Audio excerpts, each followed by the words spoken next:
This channel does not promote any violent, harmful, or illegal activities. All content provided by this channel is meant for an educational purpose only. সকাল 7:55 থেকে আমরা non stop coverage দিয়ে যাচ্ছি, ব্রেকলেস। আপনাদেরকে আরো একবার সংখ্যাটা জানাই, তারপরে আসবো। সংখ্যাটা দেখুন, এই মুহূর্তে 192টা আসনে এগিয়ে আছে এনডিএ শিবির, 47টা আসনে মহাগঠবন্ধন, পিকে জনসুরাজ পার্টি তারা এগিয়ে ছিল, কিন্তু এখন সবকটাতেই পিছিয়ে আছে, অন্যান্যরা পিছিয়ে আছে। 192 কোনো বুথ ফেরত সমীক্ষা এত সংখ্যা দেখায়নি।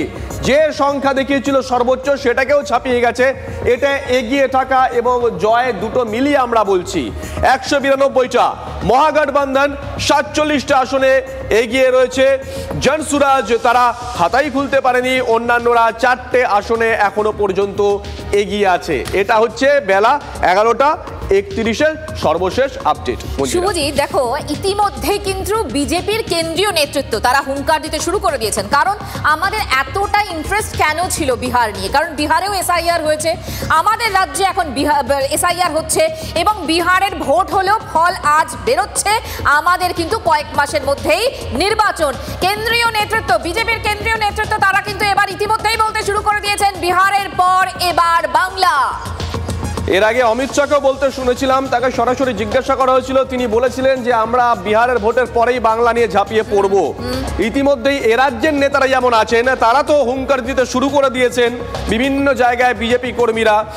অন্যদিকে বিজেপির কেন্দ্রীয় নেতৃত্ব তারাও কিন্তু আজকের দিনে বুঝিয়ে দিয়েছেন তাদের পাখির চোখ আর কয়েক মাসের মধ্যে হতে চলা এই পশ্চিমবঙ্গের নির্বাচন। এবং এক্ষেত্রেও বারবার করে যেটা দেখা যাচ্ছে যে বিহারে কোনগুলো ফ্যাক্টর হলো, উন্নয়ন, একেবারেই উন্নয়ন, যেটা বারবার করে বিরোধীরা বলার চেষ্টা করছিলেন যে প্রতিষ্ঠান বিরোধিতা, এরকম কিন্তু কিছু নেই এই মুহূর্তে বিহারে। কারণ নীতিশ কুমার তিনি 20 বছর ধরে রাজ করছেন এবং এই মুহূর্তে দাঁড়িয়ে আবারও হয়তো তিনি মুখ্যমন্ত্রীর কুর্সিতে বসতে চলেছেন। আমরা পরপর দেখিয়ে যাই প্রার্থীদের কথা। মঙ্গল পাণ্ডে সিওয়ান তিনি এগিয়ে আছেন, অনেকটাই এগিয়ে আছেন তিনি এখনো পর্যন্ত, যে খবর পেয়েছি আমরা। অন্যদিকে মৈথিলি ঠাকুর আলীনগর সকাল থেকেই তিনি এগিয়েছিলেন, জয়ের সময়ের অপেক্ষা, যে কোনো সময় অ্যানাউন্স হয়ে যাবে। অন্যদিকে বিজয় কুমার সিনহা লক্ষ্মী সারাই তিনি এগিয়ে আছেন, তিনি এগিয়েই ছিলেন। উমেশ কুশওয়া তিনি এগিয়ে আছেন, মানহার থেকে তিনি প্রার্থী হয়েছেন, দীর্ঘদিনের পলিটিশিয়ান। আখতারুল ইমান মিম ক্যান্ডিডেট তিনি পিছিয়ে আছেন। এখানে কিন্তু মিমও কোনো রকম ভাবে কিছু প্রভাব ফেলতে পারলো না শুভজিৎ। নিতিন নবীন তিনি এগিয়ে আছেন, নিতিন নবীনের বিরুদ্ধে সাংবাদিক বৈঠক করতে হয়েছিল তেজস্বী যাদবকে। আনন্দ কুমার সিং মোকামা থেকে এগিয়ে আছেন, জেডিইউ ক্যান্ডিডেট। একটু বাহুবলী পলিটিক্সে বিশ করেন বলে শোনা যায় ওখানে কান পাতলে। বিমা ভারতী রূপৌলি তিনি পিছিয়ে আছেন, আরজেডি ক্যান্ডিডেট তিনি পিছিয়ে আছেন। শ্রবণ কুমার নালন্দা থেকে এগিয়ে আছেন, জেডিইউ এর ক্যান্ডিডেট তিনি এগিয়ে আছেন। তেজ প্রতাপ যাদব লালু প্রসাদ যাদবের বড় ছেলে, মহুয়া কেন্দ্র থেকে কন্টেস্ট করছেন, সেই কেন্দ্র থেকে এর আগে তিনি জিতেছিলেন, তিনি পিছিয়ে গেছেন। সম্রাট চৌধুরী উপমুখ্যমন্ত্রী এগিয়ে আছেন তিনি অনেকটাই। রাঘবপুর এটাই বোধহয় আজকের চমক, তেজস্বী যাদব তিনি পিছিয়ে পড়েছেন। নাম্বারগুলো আরো একবার গ্রাফিক্যাল প্রেজেন্টেশনের মাধ্যমে আপনাদেরকে আমরা জানাচ্ছি। 192 এনডিএ, 47 বিরোধী জোট, 4টে আসনে অন্যান্যরা এগিয়ে আছে। জনসুরাজ 0 এখনো পর্যন্ত এই সংখ্যাই পাচ্ছি আমরা। এটা মঞ্জিরা জেতা এবং এগিয়ে থাকার নিরিখে সেই নাম্বারটা আমরা বলছি। একটু পরেই ক্লিয়ার হয়ে যাবে কে কটা আসনে জিতেছে। এই 192 এর মধ্যে যে প্রশ্ন বারবার উঠছে, আমাদের ইলেকশন স্টুডিও থেকেও আলোচনা হচ্ছিল যে 192 এর মধ্যে সিঙ্গেল লার্জেস্ট কে হতে চলেছে, নীতিশ নাকি মোদি, মানে এইরকম একটা বিষয় কিন্তু নিজেদের মধ্যেই শুরু হয়ে গেছে।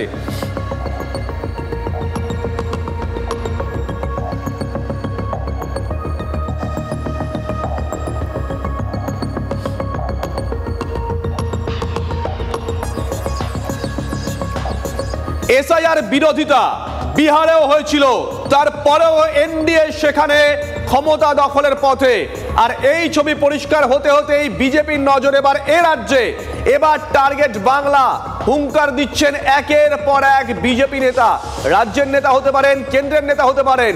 আজকের এই ফল প্রকাশের সঙ্গে সঙ্গেই তারা বলছেন যে এরপর তাদের টার্গেট পশ্চিমবঙ্গ।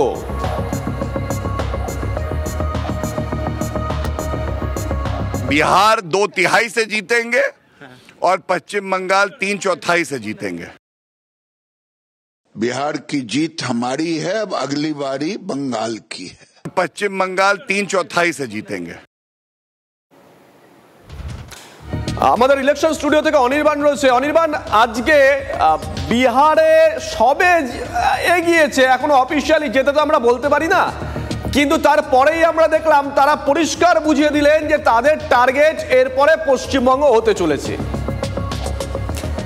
একেবারেই শুভজিৎ, দেখো আমি যে কথাটা নিয়ে এখান থেকে তোমাদের ওই স্টুডিওতে ফিরে দিয়েছিলাম, সেই কথাটা নিয়ে ফিরে আসবো।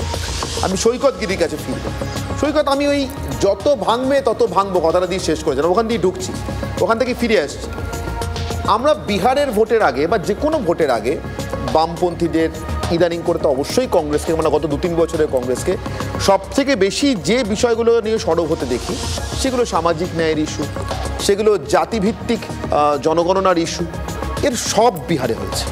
সব জাতিভিত্তিক গণনা গোটা দেশে হওয়ার আগে বিহারে হয়ে গিয়েছে, তার ফলাফল বেরিয়ে এসছে। তার তো ওয়ার্স্ট সাফারার হলেন আপনারা। একদমই, দেখুন প্রথমত হচ্ছে যে রেজাল্ট ফলাফল আসছে তাতে নিশ্চিতভাবে গণতন্ত্রে পরাজয়কে মহাগঠবন্ধনের নেতৃত্বদের স্বীকার করে নিতে হবে। আমি নিশ্চিতভাবে তাদের দলের প্রতিনিধি হিসেবে আমি স্বীকার করে নিচ্ছি, কিন্তু 2-3টে বিষয় এখনও পুরো ফলাফল শেষ না হওয়া অবধি আলোচনার মধ্যে আনা যাবে না। এক, এসআইআরের ফলে গত বিধানসভা নির্বাচনে বিহারে প্রায় 50 থেকে 70টা সিট খুব কম মার্জিনের মধ্যে আমরা মহাগঠবন্ধন পরাজিত হয়েছিলাম, এবং সেই সিটগুলোতে যে পরিমাণ ভোটার বাদ গেছে এসআইআরের ফলে নিশ্চিতভাবে তার উল্টো যুক্তিও রয়েছে। কিন্তু রাহুল গান্ধীর প্রথম দফা ভোটের পর যে প্রেস কনফারেন্স, তাতে যেভাবে বেশ কিছু ডকুমেন্ট সামনে এসছে, দিল্লির বহু ভোটার বিহারে ভোট দিয়েছে, সেই সমস্ত বিষয়গুলো আতস কাচের মধ্যে রাখতে হবে। 3 নম্বর হচ্ছে গুরুত্বপূর্ণ বিষয়, এই ফলাফল আমাদের কাছে অপ্রত্যাশিত, পরিবর্তনের হাওয়া ছিল। আপনি যে ইস্যুগুলোর উপর দাঁড়িয়ে আমাকে প্রশ্ন করলেন, নিশ্চিতভাবে নীতিশ কুমার বিজেপি বিরোধী অবস্থান থেকে একটা সময় এই ইস্যুগুলো কিন্তু আমাদের সঙ্গেই রেস করেছিল। এখন নীতিশ কুমারের যে ইমেজ, সেই ইমেজটা হয়তো কোথাও না কোথাও বিহারের মানুষের কাছে গ্রহণযোগ্য হয়েছে। এবং লাস্ট আমার যে কথাটা বলার, জনসুরাজ, প্রশান্ত কিশোরের পার্টি, তার ভোট কাটার পার্সেন্টেজ, মিম তার ভোট কাটার পার্সেন্টেজ, এবং এলজিপি যারা গতবারে বিজেপি এনডিএ জোটে ছিল না, তাদের ভোটটা যুক্ত হওয়া, আমার ধারণা এই সমস্ত কিছু আমাদের মধ্যে আনা উচিত। আর সর্বোপরি দেশের সর্ববৃহৎ বিরোধী দল হিসেবে জাতীয় কংগ্রেসের বিজেপির বিরুদ্ধে লড়াইয়ে নীতিগতভাবে, আন্তরিকভাবে 1:1-এ মহাগঠবন্ধনের আসন সমঝোতার ক্ষেত্রে যদি সৎ ভূমিকা না তৈরি হয়, তাহলে কিন্তু আগামী দিনে বিজেপিকে লড়াই করবার ক্ষেত্রে আমাদের যে রাজনৈতিক অবস্থান, যে জাতপাত ধর্মীয় সেন্টিমেন্টের ওপরে উঠে 1:1-এ বিজেপির বিরুদ্ধে লড়তে হবে, সেখানে কোথাও না কোথাও বড় দল হিসেবে কংগ্রেসকে দায়িত্ব পালন করতে হবে। আমরা অতীতে মধ্যপ্রদেশে দেখেছি, ছত্তিশগড়ে দেখেছি, বিহারেও দেখলাম যে বাম দলগুলো যারা দীর্ঘদিন বিজেপি বিরোধী অবস্থানে শক্তপোক্ত অবস্থান নেয়, সেখানেও প্রায় 6টা সিটে 1:1-এ গোছ ক্যান্ডিডেট দিয়ে মহাগঠবন্ধনের সমস্যা হয়। আমি ঠিক এখানেই জিজ্ঞাসা করবো সৈকত, তারপরে এই যে ট্যালিটা, কংগ্রেস 8, সম্মিলিতভাবে বামপন্থীরা 7 আমি দেখতে পাচ্ছি, মানে তুল্যমূল্য বিচার। একটা সময় ছিল, মানে আমি অনিল বিশ্বাসের গুরু মহাশয়ের কথা বলছি, হরিনারায়ণ অধিকারী, যে কংগ্রেসের সঙ্গে কি সম্পর্ক হবে এই নিয়ে নাকি বারবার ভারতের কমিউনিস্ট আন্দোলন ভেঙেছে। আপনারা কি আরেকবার ভাঙবেন? মানে ভাঙার পরে আপনাদের শিক্ষা হবে, নাকি এখনই শিক্ষা হবে যে কংগ্রেসকে আপনারা যত বড় সম্পদ মনে করেন, আসলে কংগ্রেস ঠিক তত বড়ই বোঝা? না, দেখুন, যতক্ষণ না পর্যন্ত গোটা দেশের পার্লামেন্টারি সিটের প্রায় 250টা সিট যেখানে বিজেপির সঙ্গে সরাসরি কংগ্রেসের লড়াই, সেখানে আমাদের সাংগঠনিক শক্তি যতক্ষণ না বাড়াতে পারছে। আপনি বিহারের মতো একটা রাজ্য যেখানে 40টা পার্লামেন্টারি সিট আছে, একদম একদম সেই রাজ্যের আপনি রিফ্লেকশনে দেখছেন কংগ্রেস অ্যাসেম্বলিতে 8টা সিটে এগিয়ে আছে, শেষ পর্যন্ত কি দাঁড়াবে আমি জানি না। আপনারা এগিয়ে আছেন 7টা সিটে। তো সেইখানে দাঁড়িয়ে আপনার কেন মনে হয় কংগ্রেস এত গুরুত্বপূর্ণ একটা শক্তি, যার সঙ্গে জোট করবার জন্য আরজেডি এত গুরুত্বপূর্ণ একটা শক্তি? আমি আসছি সৈকত, কেন বলছি কথাটা, আজকে আমার মনে হয় আপনাদের এই প্রশ্নগুলোর উত্তর দেওয়া দরকার। আপনারা চন্দ্রশেখর আজাদের খুনি শাহাবুদ্দিন, তার ছেলের সঙ্গে জোট করলেন, আমি সরাসরি তার ছেলের সঙ্গে জোটই বলবো। আপনারা আপনারা অজিত সরকারের খুনির সঙ্গে জোটবদ্ধ হয়ে আছেন। আপনারা যে কংগ্রেস আপনাদের বিরুদ্ধে অন্তত 9টা সিটে প্রার্থী দিয়ে দেয়, 11টা সিটে, প্রথমে 12টা সিটে, তারপরে শেষমেশ সমঝোতা করে 9টা সিটে, তার সঙ্গে জোটবদ্ধ হয়ে আছেন। আপনারা আশা করছেন বামপন্থী শক্তির পুনরুত্থান ঘটবে, না কংগ্রেস বাড়ে না বাম বাড়ে, মাঝখান থেকে বিজেপি 122, 142, 132 থেকে 194 হয়ে যায় এনডিএ নিয়ে। না, নিশ্চিতভাবে নীতিগত জায়গায় বিজেপির মতন একটা ভয়ঙ্কর বিপদগামী শক্তির সামনে আমাদের এই সমঝোতা করতে হয়েছে। কিন্তু এটাও তো বাস্তব যে আমরা যার বিরুদ্ধে লড়ছি তারাও যখন বারে বারে ছদ্মবেশে নিজেদের রূপ পরিবর্তন করেছে, যেমন ধরুন মেহবুবা মুফতির সঙ্গে জোট হওয়া, যেমন ধরুন জেডিইউ কাস্ট মুভমেন্টের মধ্য থেকে জন্ম নিয়েছিল তারা বিজেপির সঙ্গে হাত মেলানো, পল্টুরামের তকমা পাওয়া, যে অমিত শাহ বলেছিল জীবনে কোনোদিন নীতিশ কুমারের সঙ্গে ঘর করব না, তার সঙ্গে পুনরায় ঘর করা। আমাদের কৌশলগত ভুল। আপনারা এখন ভারতীয় রাজনীতির ট্রেন্ড ফলোয়ার, মানে বামেদেরকে একসময় বলা হতো ভারতীয় রাজনীতির ট্রেন্ড সেটার। গোটা দেশ যদি একদিকে যায় উল্টো দিকে যাবেন বামপন্থীরা, তাতে কোনো অসুবিধা নেই। তাতে দ্বিতীয় বিশ্বযুদ্ধে ইংরেজকে সমর্থন করার কথা বলা হোক, চীন যুদ্ধে চীনকে সমর্থন করার কথা বলা হোক, আপনারা উল্টো দিকে গেছেন এবং অল্প বিস্তর ক্ষয়ক্ষতি সত্ত্বেও তারপরে কিন্তু আপনারা লাভ উঠিয়েছেন। ওটা মানে ইলেকট্রাল পলিটিক্সে বলছে, ওটা নিদা কিন্তু না। সেই আপনারা এখন ট্রেন্ড ফলোয়ার। দেখুন, এটা তো মানে ওরা আদর্শ ধরে ওরা আদর্শের রাজনীতি করছে না বলে আপনি অজিত সরকার আর শাহাবুদ্দিন। আমি আপনাকে উল্টো দিক দিয়ে বলি, আমরা বিজেপি বিরোধিতায় এতটাই শক্তভাবে অবস্থান নিতে পারি যেখানে আমরা আমাদের কর্মীদের খুন হওয়া, নেতাদের খুন হওয়া, যাদের বিরুদ্ধে অভিযোগ, সেই আরজেডি কংগ্রেসের সঙ্গেও আমরা কোথাও না কোথাও কম্প্রোমাইজ করে চলছি বিজেপিকে আটকানো। আরো বড় আপনি ধন্যবাদ জানানো উচিত গোটা দেশে বামপন্থীরা বিজেপির বিরুদ্ধে লড়াইয়ে এক শক্তপোক্ত অবস্থান। যারা নিজের কর্মীর রক্তের বিনিময়ে, শাহাদাতের স্মৃতির বিনিময়ে, আমি ওদের ভাষা ধার করে বলছি, স্মৃতির বিনিময়ে একটা ইলেকট্রাল অ্যালায়েন্স করেন, তাদেরকে কি লোকে এভাবেই ছুড়ে ফেলে?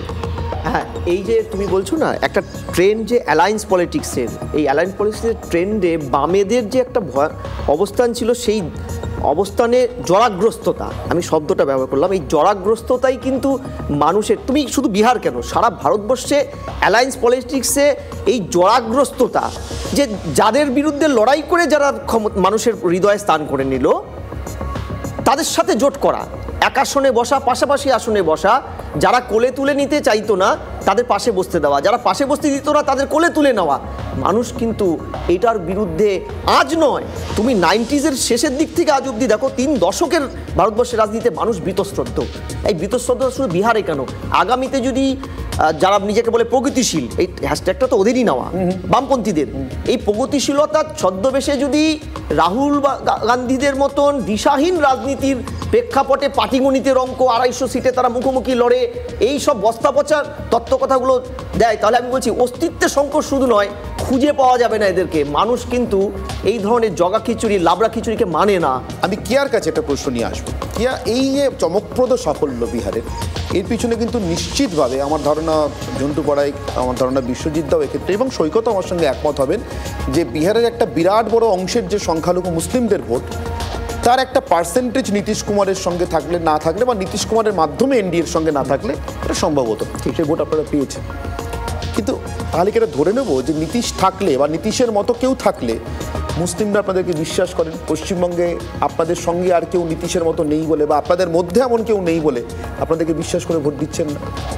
আমি উল্টোটা বলছি, এই পশ্চিমবঙ্গে এখানকার যারা মুসলমান যারা রয়েছেন তাদেরকে ভুল বুঝিয়ে, ভয় দেখিয়ে, যেন তেন প্রকারে যে ভোটটা যাতে, মুসলমান ভোটটা যাতে এন ব্লক একটা রাজনৈতিক দল অর্থাৎ তৃণমূলের দিকে যায়, ভুল বোঝানো হয়। সেটা সিএএ বলুন, ওয়াকাফ বলুন, এবং হালফিলের আমরা এসআইআর নিয়ে বলছি। এই বিহারের যারা মুসলমান, আমি একটা দেখছিলাম, যতদূর আমার তথ্য জানি, কিষানগঞ্জের মতন জায়গায় যেখানে 80% মুসলমান, সেখানে কিন্তু আমাদের এনডিএ প্রার্থী তিনি এগিয়ে রয়েছেন। আরারিয়ার মতন জায়গায় ওখানেও 84 বা 83% মুসলমান, সেখানে পর্যন্ত এনডিএ এগিয়ে রয়েছে। অর্থাৎ এরকম নয় যে মুসলমানরা ভারতীয় জনতা পার্টিকে ভোট দেয় না, সেটা আমরা গুজরাটেও দেখেছি, উত্তরপ্রদেশেও দেখেছি, বিধানসভার ক্ষেত্রে বিহারেও দেখছি। এবং বিহারে এখানে এসে কি হয়, কোথায় এখানে এসে এখানে আমরা আটকাই না, এখানে আমরা আটকাই না। এই যে সিপিএ, দেখুন আমি কথা বলছি, তৃণমূলের যারা বি টিম তারাও দোষর হয়ে থাকে। এরা সবসময়, থামুন না, আপনি যে কথাটা ওরা যারা বললো বিজেপির মতন কি এটা ভয়ঙ্কর একটা কি পার্টি, না না, আর এটা বিপথগামী বা কিছুটা ইউজ করেছিল, বিপথগামী পার্টি। যে দল, যে রাজনৈতিক দল দেশকে এগিয়ে নিয়ে যাচ্ছে, বিহারের মতন রাজ্যকে এগিয়ে নিয়ে যাচ্ছে, আপনারা কারোর সঙ্গে হাত ধরেছিলেন? যারা কনভিক্টেড, যার বাবা কনভিক্টেড একটা চোর, সেই দুর্নীতিগ্রস্ত একটা মানুষের সঙ্গে হাত ধরে আপনারা নাকি বিহারকে এগিয়ে নিয়ে যাবেন, এবং তাকে এখান থেকে সমর্থন করেছিল আমাদের রাজ্যের মুখ্যমন্ত্রী। অর্থাৎ মানে কি বলবো, চোর মাচায় শোর হলো, কিন্তু আখেরে যেটা ফলাফল। এবং আপনার প্রশ্নের উত্তর দিয়ে বলছি যে ভারতীয় জনতা পার্টি, এখানকার যারা এই টিভি 9 দেখছেন, যারা মুসলমান রয়েছেন, এটা হচ্ছে ভারতীয় জনতা পার্টি বা এনডিএ সরকার। আপনারা বিশ্বাস রাখতে পারেন, এবং ভারতীয় জনতা পার্টির বা এনডিএ সরকারের দ্বারা যে সিদ্ধান্তগুলো নেওয়া হয় সবার জন্য, কোনো এই ফ্র্যাগমেন্টেশন হয় না। বেশ, আমি বিশ্বজিৎ বাবুর কাছে। বিশ্বজিৎ বাবু দুটো জায়গা থেকেই প্রশ্নটা আপনাকে করছে। আপনি একজন অধ্যাপক, সেই জায়গা থেকে তো বটেই, এবং তৃণমূলকে সমর্থন করেন দুটো জায়গা থেকেই। এই যে ফ্র্যাগমেন্টেড করে বা দেখিয়ে ভোট নেওয়া, সেটা কিন্তু ব্যর্থ হচ্ছে বারবার। বিহারে আবার প্রমাণিত। EBC, OBC, SC, ST, Koeri, Kurmi, আমি তো দেখছি একসাথে সবাই মিলে একটা বিরাট পার্সেন্টেজে ভোট না দিলে এই ফল হতে পারে না। এটা যদি 122-24 হতো, অনেক আলোচনা বিশ্লেষণের সুযোগ ছিল, কিন্তু এটা নিঃসন্দেহে প্রত্যেকটা অংশের বিপুল পরিমাণে ভোট, এবং অবশ্যই মুসলিমদের ভোট না পেলে এটা সম্ভব। এবারে পুরনো প্রবাদ বাক্যটা ফিরে আসি, কিছু মানুষকে সারা জীবনের জন্য, সব মানুষকে কিছুদিনের জন্য বোকা বানিয়ে রাখা যায়। আমি বলছি এখানে বোকার বদলে আমি ভয় শব্দটা ব্যবহার করছি, কারণ ভারতীয় জনসাধারণকে, ইলেকট্রেটকে আমি বোকা কিছুতেই বলতে চাই না। তারা অনেককে বোকা বানিয়ে থাকে।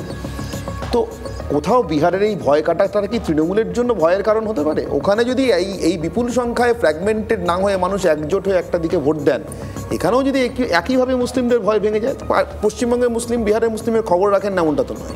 শুনুন, বিহারের রাজনীতিতে মুসলিমদের যে অবদান আর পশ্চিমবঙ্গের রাজনীতিতে যে পার্সেন্টেজটা আপনি যদি কম্পেয়ার করেন, তাহলে বুঝতে পারবেন। এই রেজাল্টের 3টে কারণ আপনাকে আমি বলছি। আপনি যদি প্রো ইনকামবেন্সি দেখেন বিহারের রাজনীতিতে, 1952 সাল থেকে 77 সাল পর্যন্ত 100% প্রো ইনকামবেন্সি ছিল। লালু যখন এলেন তখন 30%, 2002 পর্যন্ত 33% প্রো ইনকামবেন্সি। 2002 থেকে 2025 প্রো ইনকামবেন্সি হচ্ছে 60%, অর্থাৎ বিহার 50-50 প্রো ইনকামবেন্সির মধ্যে গেছে। এবার আসি 2020 সালের কথা। আপনি বারবার বলছেন যেটা, যে এইভাবে নীতিশ কুমার এগিয়ে যাচ্ছে। আপনার মনে থাকবে চিরাগ পাসওয়ানের দল নীতিশের বিরুদ্ধে 130টা আসনে প্রার্থী দিয়েছিল এবং ভোট কেটেছিল, সেই কারণে নীতিশ কুমার 43-এ চলে এসেছিল। এটা একটা গুরুত্বপূর্ণ ইস্যু। এটা তো রিয়েল পলিটিকে শেখার মতো জিনিস। আমি একটা ভুল করেছি, সেখান থেকে শিক্ষা নিলাম। ভালো। দ্বিতীয় ইস্যু যেটা, আমি একটা জিনিস স্মরণ করে দিই সুজিত বাবু, যে নন্দীগ্রামের জমি নীতি না বদলানোর জন্য, সিঙ্গুরের জমি নীতি না বাড়ানোর জন্য সিপিএম এর শাসনটা গেল, আর পার্লামেন্টে বিপুল সংখ্যাগরিষ্ঠতা নিয়ে কৃষি আইন পাশ করিয়ে বিলটাকে আইন করার পরেও সেটাকে স্থগিত করে দিয়ে এবং তারপরে উইথড্র করে নিয়ে নরেন্দ্র মোদী কিন্তু ফিরলেন। কোনটা জরুরি রিয়েল পলিটিক্সে? না, রিয়েল পলিটিক্সে পরিবর্তন এবং পরিস্থিতি অনুযায়ী নিজেদের বদলে নেওয়ার একটা নীতি থাকে। আপনি যদি রাজনীতির কথা বলেন, আপনি যে পয়েন্টটা ধরার চেষ্টা করছেন, পশ্চিমবঙ্গের সঙ্গে বিহারের রাজনীতির মিল কোথায়? মহিলা ভোটারের ক্ষেত্রে পশ্চিমবঙ্গে বারবার আমরা সংখ্যালঘু ভোটে সরকার নির্বাচিত হয় এরকম একটা ন্যারেটিভস তৈরি করি, কিন্তু প্রচুর পরিমাণ মহিলা ভোট যেটা শাসক দলের পক্ষে যায়। এখানে আমরা দেখেছি 2010 সালের পর থেকে 2010-এ 60, 2020-তে 60, এবার 70% মহিলা ভোট বিহারে গেছে। এবং যে সুশাসনের কথা আপনি বলছেন, আমি এখান থেকে জিজ্ঞাসা করছি, মহিলা ভোটের কথাটাই কেউ রয়েছেন আমাদের মাঝে, আমি জাস্ট এখান থেকে জিজ্ঞাসা করছি। তাহলে এখানে একটা অদ্ভুত রকমের বৈপরীত্যও আছে। বিহারে মহিলা ভোটের একটা বড় অংশ নীতিশ কুমারের পক্ষে যায়, 1 মদ বন্ধ করবার জন্য, এবং 2 নারী নিরাপত্তা গ্যারান্টেড করবার জন্য। আজ সকালবেলা থেকেও মধুকল্পিতার সঙ্গে ওখানে তারা বলছেন আমার মেয়ে আগে পড়তে বেরোতো না, এখন বেরোয়। পশ্চিমবঙ্গে নীতিশ কুমার এখানে আসার পর 2007 সালে মহিলাদের সাইকেল দিয়েছিল, আপনার মনে আছে? নির্বাচনের আগে 2016-তে মদ বন্ধ করেছিল, এবং এবছর 10,000 টাকা করে দিয়েছে। আর পশ্চিমবঙ্গে আমি প্রত্যেক দিন সকালবেলা নিউজ রুমে খবর পাই মহিলারা গিয়ে বেআইনি মদের ভাটি ভাঙছেন, পুলিশ দাঁড়িয়ে আছে। না না, আপনি খালি মদের ইস্যুটাকে দিয়ে একটা নির্বাচন করতে পারেন। আমি মহিলা ভোটের কথা বলছি, এখানেও তো মহিলা ভোট। এই 10,000 টাকাটাকে আপনি স্কিপ করে যাচ্ছেন। 10,000 টাকার একটা ভূমিকা আছে। শুধু তাই নয়, শুধু যে মহিলা ভোটে জিতেছে তাই নয়, 18 থেকে 39 বছর বয়সী ভোটার এখানে 60%। এই যে তরুণ প্রজন্মের যে ভোটার, সেই ভোটটা কিন্তু এসছে এনডিএ জোটে। কেন এনডিএ জোটে এলো? এনডিএ জোটে এর আগে নীতিশ কুমার ডিআরসিসিতে 4 লক্ষ টাকা করে ছাত্রছাত্রীদের লোন দিয়েছে পড়াশোনার জন্য। রেশন এবং আপনি বলছেন যত ভর্তুকি তত ভোট, যত ভর্তুকি, যত জনকল্যাণমুখী, অর্থাৎ সুশাসন শুধু কিভাবে এলো? অবশ্যই আপনি আইন শৃঙ্খলার কথা বললেন এবং প্রান্তিক মানুষের কাছে পৌঁছাচ্ছে। এখান থেকে কোনো শিক্ষা নেবেন আপনারা? এমন প্রতিশ্রুতি আসবে, নীতিশ কুমারের সমতুল্য প্রতিশ্রুতি আসবে না, যেটা খুব ইম্পর্টেন্ট প্রশ্ন যে বিহারে নীতিশ কুমার মদ বন্ধ করেছেন সেখানকার মহিলাদের তাদের জীবন বা তাদের ভবিষ্যতের কথা ভেবে, আর এখানকার যিনি মহিলা মুখ্যমন্ত্রী তিনি দেদার মদের লাইসেন্স দিচ্ছেন, 28 টাকার পাউচ হচ্ছে এবং এই তার ফলে আমরা দুর্গাপুর দেখতে পাচ্ছি। গতকাল দেখলাম একটা খবর পেলাম যে আমাদের একজন ল স্টুডেন্ট তার সঙ্গে এরকম একটা আচরণ হয়েছে, ঘটনা ঘটেছে। অর্থাৎ মহিলা নিরাপত্তা দেওয়ার কথা যার মহিলা মুখ্যমন্ত্রী, যার কাছে আমরা স্বাভাবিক আশা করব, আমি নারী হয়ে আমি একজন ন্যাচারালি স্বাভাবিকভাবেই আমি একটা মহিলাকে বেশি করে নিরাপত্তা দিতে চাইবো, সেই জায়গায় মহিলা মুখ্যমন্ত্রী ব্যর্থ। নীতিশ কুমার সেই জায়গাটা সফল এবং সেই ভরসাটাই বিহারের মানুষ রেখেছে। এটা ভর্তুকি। আমার সময় একদম শেষ। আমার এই অতিথিবর্গকে আমার আপাতত ধন্যবাদ জানাতে হচ্ছে।